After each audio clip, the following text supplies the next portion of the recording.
When Jesus was born in Bethlehem of Judah, in the days of the king Herod, behold, Magi from the east arrived in Jerusalem, saying, Where is the newborn King of the Jews?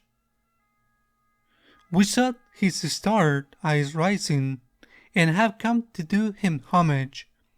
When King Herod heard this, he was greatly troubled, and all Jerusalem with him. Assembling all the chief priests and the scribes of the people, he inquired of them where the Christ was to be born. They said to him, In Bethlehem of Judah, for thus it has been written through the prophets, and you, Bethlehem, land of Judah, are by no means least among the rulers of Judah, since from you shall come a ruler, who is to shepherd my people Israel. Then Herod called the Magi secretly, and ascertained from them the time of the star's appears. He sent them to Bethlehem and said, Go and search diligently for the child. When you have found him, bring me word, that I too may go and do him homage. After their audience with the king, they set out, and behold, the star they had seen at its rising preceded them, until it came and stopped over the place where the child was. They were overjoyed at seeing the star, and entering the house, they saw the child with Mary, his mother.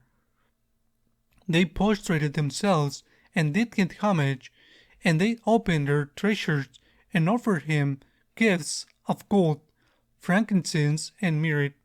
And having been warned in a dream not to return to Herod, they departed from their country by another way. The Gospel of the Lord. Today we celebrate of the solemnity of the Epiphany in Spain, the traditional feast for the three wise men. In other places, this feast is no longer linked to the gifts that are usually given before Christmas. But in Spain, in some Latin American countries, it is still today the Feast of Gifts that makes the illusions of so many children. Let us meditate on what today's feast teaches us. Let us look at some of the lesser known characters of this story. For example, the star. Well, it was possibly a comet. Astronomers say it could be a Halley's comet. Well, the star. The star leads those magic scholars. The gospel calls them wise scholars. It leads them to Jesus to worship him. We have to be the star that leads those who are far from God, but have concerns. They lead them to Christ to worship him. Surely the comet, the star, was seen by everyone at night. It must be very striking, but only some of them in this case. These three restless researchers, seekers of the truth. These three wise men, three philosophers, only some of them get moved in. They are the first ones to be helped, because the others, those who have no interest, there be no way to move them. On the contrary, they will always look for all the excuses in the world, and they will find them, and even if you force them a little, they will get annoyed. But there is always a group, a small group, the six. This satisfied group, a group does not want to look where they told you to look, but wants to look elsewhere. A group that knows how to see reality as it is and not as the media tells it to you. That group is not satisfied with having abundant bread, free sex, comforts, They are looking for something more. We have to help these people to find Christ. How can we do so?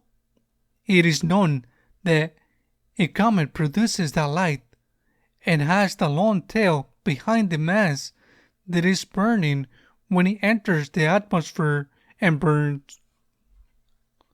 That is to say, we are going to produce light when we wear ourselves out. In other words, we are light, flashing light, so much so that we are not only light, but also light. We are light, striking light. The more striking, the more intense the darkness of the night. We are the light when we spend ourselves with love, when you are able to forgive, to have patience, to start again, to be generous with alms, to fulfill your obligations, even if it is not easy, to be with a sick person, or to carry your illness with a smile. When you are capable of embracing your cross, wherever it can be, sometimes that of the coexistence that burns you, when you are capable of wearing yourself out for love, you always attract attention. Everyone runs away from problems, not you. But why? It's the question that some ask themselves, others don't even ask themselves directly, that you are stupid. But some ask themselves the question, why? What does this person have? Where does he get the strength from? Why is he not bitten? Why does he start over? Where does he get his patience from? The energy from where? The comet is burning and giving light, and it's giving light. It leads to Christ because you answer, I get it from prayer. I get it from the love of God. I get it from the one who sustains me. Without that, I could not do it. Let us be therefore the start that leads the restless, those who seek, those who are not satisfied with what the ancient Romans used to say, bread and circus. Let us be the stars that leads to Christ in order to adore Him. Another character, and there are many in this story, another indirect character in this case are the gifts. So important that give rise precisely to be the feast of gifts, especially for children, gives the message. The wise men of the East give three very symbolical gifts. Gold, which come in handy, I am sure, for Saint Joseph when he had to flee to Egypt very soon after. The gold was the gift for the king. The frankincense was the gift to God.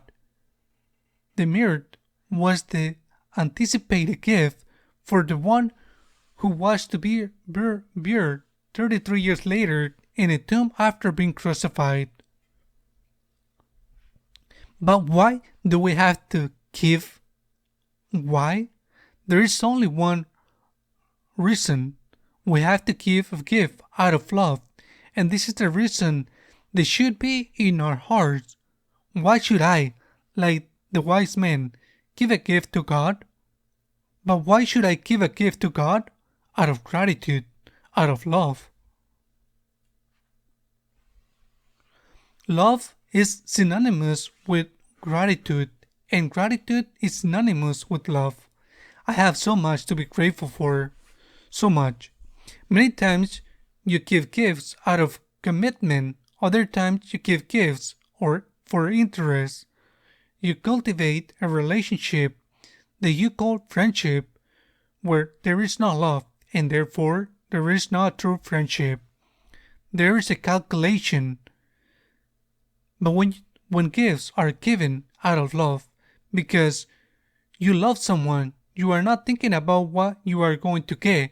Maybe if they did not give you anything, that person you are a little disappointed because you said, well, I have been worried, and instead she That person has not worried about me, but you have done it out of love, and that is your reward.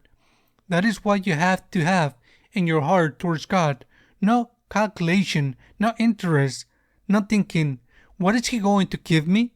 Or if you don't give Him anything, He's going to get angry and punish me. It does not say in the Gospel that our mother or Saint Joseph gave something to the wise men, nor does it say that he gave something to the shepherd who had gone before the wise men to adore the child. Surely it was enough to see a smile from the child Jesus and a smile of gratitude from the Virgin to be highlight reward. We have received from God grace after grace, gift after gift, and we go to Him not so that He gives us, but because He has already given us, and we give Him gold. Ah, yes, gold. It's important. Gold, alms, money is important. Until you get your hands on your wallet, your love is not true. Man, or I could say, I have nothing to give you money. Okay, then don't give it away. There is always the widow's alms. But the gifts, you have to buy them or to get them in that cause. Money is also necessary. It is necessary. How are we going to pay the electricity bill in the churches, for example? It is necessary that we should show our gratitude to God also with the material gifts. Incense. Incense, which is the gift that is given to God, that is prayer. Prayer. Time with Him. Participation in the Holy Mass. Adoration of the Blessed Sacrament. Personal prayer is this, your incense of gratitude. I do not come here, Lord, so that you may give me, although I have much to ask you. I come here, Lord, because you have already given me. Merit, the gift that he who has already died needs to be embalmed. The merit, that is ours, to embrace the cross in order to identify ourselves with Christ crucified, the cross of living together, the cross of sickness, the cross of uncertainty, and of not knowing where you will be placed your feet tomorrow, the cross of life. Gold, alms, incense, prayer. Embrace the cross, our gift, out of gratitude, and thus we won't be the star that leads, that orients a few but important, orients them to adore the one whom we have already discovered and are adoring. Come and see. We tell them, they go, they see, and like us, they adore and give. Amen.